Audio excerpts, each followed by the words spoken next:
Hi friends.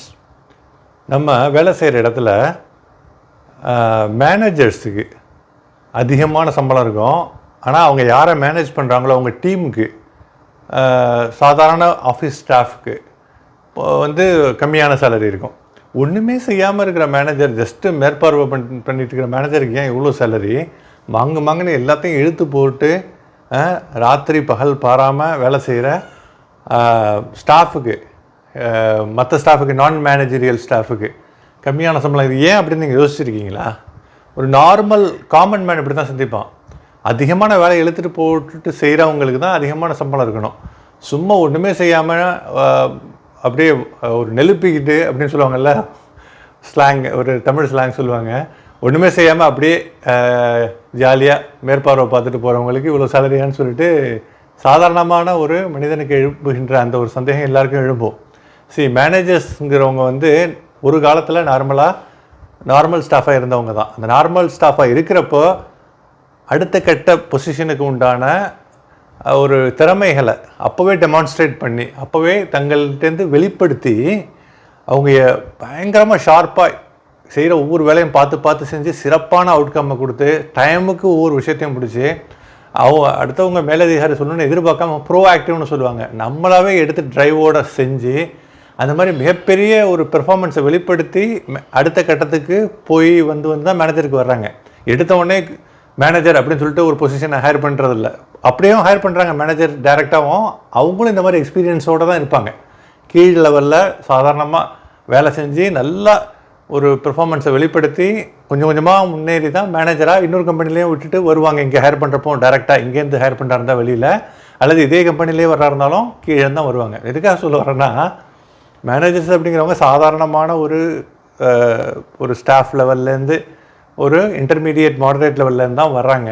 ஆனால் அவங்களுக்கு அந்த தனக்கு கீழே வேலை செய்கிற ஸ்டாஃப் செய்கிற வேலை எல்லாமே தெரிஞ்சிருக்கும்.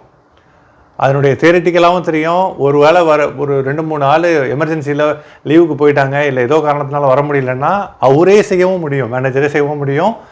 யாருக்கு எந்தெந்த வேலையை கொடுத்து எந்தெந்த வேலையை டைமுக்கு வாங்கிறது, தட்டி கொடுத்து வேலையை முடிக்கிறது அப்படின்னு சொல்லிட்டு அந்த டெலிகேஷன் ஸ்கில்ஸ்ன்னு சொல்லுவாங்க. வேலையை யாருக்கு கொடுத்து அந்த வேலையை கன்சாலிடேட், கோஆர்டினேட் பண்ணி அந்த ரிசல்ட்டை கன்சாலிடேட் பண்ணி அதை மேற்பார்வை பார்த்து ரிவ்யூ பண்ணி சரியாக தப்பான்னு பண்ணிவிட்டு மேனேஜ்மெண்ட்டு கொடுக்குறது. இது எல்லாத்துலேயும் மேனேஜருக்கு இன்னும் முக்கியமான விஷயத்தினால தான் சேலரி கூட. எதுன்னு தெரியுமா? ஒரு டிபார்ட்மெண்ட்டில் ஒரு மேனேஜருக்கு கீழே ஒரு 15 பேர் 10 பேர் வேலை செய்கிறாங்க. அந்த 10 பேர் 15 பேர் வேலை செய்கிறவங்க டிஃப்ரெண்ட் லெவலில் இருப்பாங்க. உதாரணத்துக்கு இது ஒரு ஃபைனான்ஸ் டிபார்ட்மெண்ட்டாக இருந்தால் ஜூனியர் அக்கௌண்டண்ட்டில் ஆரம்பித்து அக்கௌண்ட்ஸ் அசிஸ்டண்ட், அதாவது ஜூனியர் அக்கௌண்டன்ட், அப்புறம் அக்கௌண்டன்ட்டு, அப்புறம் senior accountant, accounts lead, team lead, manager, அந்த மாதிரிலாம் வருவாங்க இல்லைங்களா? இத்தனை பேரையும் வேலை வாங்கி அவங்கள்ட்டேருந்து ஏதாவது ஒரு சின்ன காரணத்தினால பிழை ஏற்பட்டு, தப்பு ஏற்பட்டு, ஏதோ ஒரு குளறுபடி ஏற்பட்டு ஒரு மிகப்பெரிய தள்ளுமுள்ளு உண்டாகுதுன்னா யார் ஃபஸ்ட்டு வருவாங்க? மேனேஜர் நோக்கி தான் வருவாங்க. யார் தப்பு செஞ்சாங்களோ அவங்கள நோக்கி வர மாட்டாங்க. அக்கௌண்டபிலிட்டி, இந்த வார்த்தை ரொம்ப முக்கியம். Responsibility, accountability, பொறுப்பேற்றுக்கிறது. டோட்டல் அந்த ஃபங்க்ஷனுக்கும் யார் அந்த மேனேஜராக இருக்காரோ அவர் தான் எல்லாத்தையும் வேலையை வாங்கணும், கோஆர்டினேட் பண்ணணும்.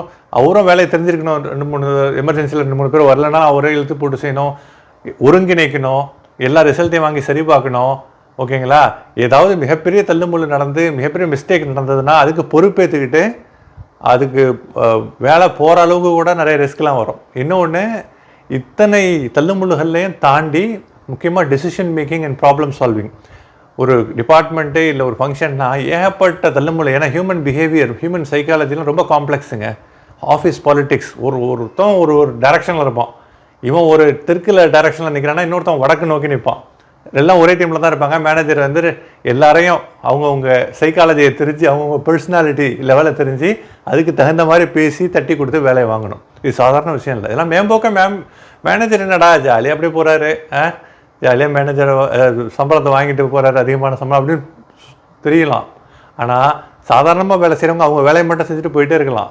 பட் இவ்வளவு இந்த காம்ப்ளெக்ஸ் நான் சொல்கிறேன் இல்லைங்களா, இது வேலை, அதாவது டே டு டே ஒர்க்கில் வால்யூம் வைஸ் தெரியாது உங்களுக்கு. இது ரொம்ப காம்ப்ளெக்ஸான மெக்கானிசம் ஆக்சுவலாக. அதனால தான் சாதாரணமாக வேலை செய்கிறத விட சூப்பர்வைசருக்கு சம்பளம் அதிகம். ஏன்னா சூப்பர்வைசர் ஒரு சின்ன குரூப்பை மேற்பார்வையிடுறாரு. சூப்பர்வைசருக்கு மேலே டெபுட்டி மேனேஜர் மேனேஜருக்குலாம் இன்னும் சேலரி அதிகம். ஏன்னா அக்கௌண்டபிலிட்டி அதிகம்.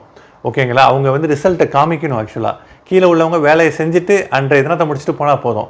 ஆனால் மேலே உள்ளவங்க மேனேஜரியல் லெவலில் டெபுட்டி மேனேஜர், அதுவும் டைரக்டர் லெவலில் அப்படியே மேலே போக போக அக்கௌண்டபிலிட்டி அதிகம். ஓகேங்களா? அவங்க ப்ராப்ளத்தை சால்வ் பண்ணணும் உங்கள் டிபார்ட்மெண்ட்டில். அவங்க டெக்னிக்கல் வேலையை மட்டும் பார்க்க முடியாது, பார்க்கவும் கூடாது. ஆக்சுவலாக எல்லாத்தையும் ப்ராப்ளம் சால்விங், டெசிஷன் மேக்கிங், ஒரு சண்டை நடக்கும், அதையும் மத்தியஸ்தம் பண்ணணும். ஓகேங்களா? மிகப்பெரிய ஒரு காம்ப்ளெக்ஸான வேலை மேனேஜரியல் பொறுப்பு. இது வரைக்கும் மேனேஜர்னால் ஈஸியான ஜாப்னு நினச்சிட்டு இருந்தீங்கன்னா உங்களுடைய கண்ணோட்டத்தை மாற்றக்கூடிய ஒரு பதிவு தான் இது. நீங்கள் என்ன நினைக்கிறீங்க? உங்களுடைய கருத்துக்களை பதிவிடுங்கள். மிக்க நன்றி பார்த்தமைக்கு.